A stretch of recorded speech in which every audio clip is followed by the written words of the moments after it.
মাধ্যমে আগামী দিনে যে নির্বাচন হবে 26 সালে যে নির্বাচন হবে সেই নির্বাচনে এই এলাকা থেকে আপনারা ধানের শীষে আমাদের মার্কা হচ্ছে ধানের শীষ মার্কা, খালেদা জিয়ার মার্কা ধানের শীষ মার্কা, তারেক জিয়ার মার্কা আমাদের শ্রদ্ধেয় তারেক ভাইয়ের মার্কা ধানের শীষ মার্কা। সেই মার্কায় বিশেষ করে আমাদের এখানে শ্রদ্ধেয় মা বোনেরা এসেছে, তারা আমাদের দেশনেত্রী বেগম খালেদা জিয়াকে তারা অত্যন্ত পছন্দ করে, তার জন্য তারা রোজা রাখে, নামাজ পড়ে। তাদের কাছে অনুরোধ করব, আবেদন করব তারা যেন তার জন্য দোয়া করে। সে বিগত দিনে যেমন দেশ ও জাতির জন্য কাজ করেছে, আগামী দিনেও ইনশাল্লাহ এই এলাকার উন্নয়ন করবে, দেশ ও জাতির উন্নয়ন করবে।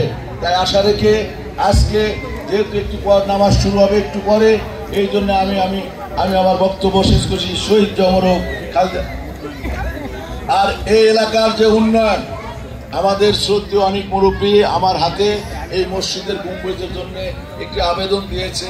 তারপরে আপনার রাস্তাঘাট, এলাকার যে রাস্তাঘাট, শিক্ষা প্রতিষ্ঠান, যে সমস্ত ধর্মীয় প্রতিষ্ঠান, শিক্ষা প্রতিষ্ঠানগুলো আছে, ইতিমধ্যে 17 বৎসর যে উন্নয়ন হয় নাই, 17 বৎসর যে উন্নয়ন হয় নাই, তারা শুধু ওয়াদা দিয়েছে কিন্তু তারা কিন্তু কোনো পালন করে নাই। তারা কি করেছে?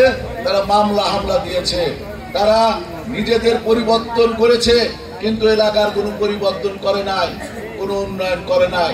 তাই আমরা আপনাদেরকে কথা দিচ্ছি, বিগত 17 বৎসর যে উন্নয়ন হয় নাই, ইনশাল্লাহ 1 বছরে আমরা সেই উন্নয়ন আমরা করেছি। বিভিন্ন দপ্তরের মাধ্যমে সহযোগিতা নিয়ে আমরা উন্নয়ন করেছি। ইনশাল্লাহ আগামী দিনে ইনশাল্লাহ 26 সালে যে নির্বাচন হবে সেই নির্বাচনে আপনারা ইনশাল্লাহ বিপুল পরিমাণে ভোট দিবেন ধানের শীষ মার্কায়।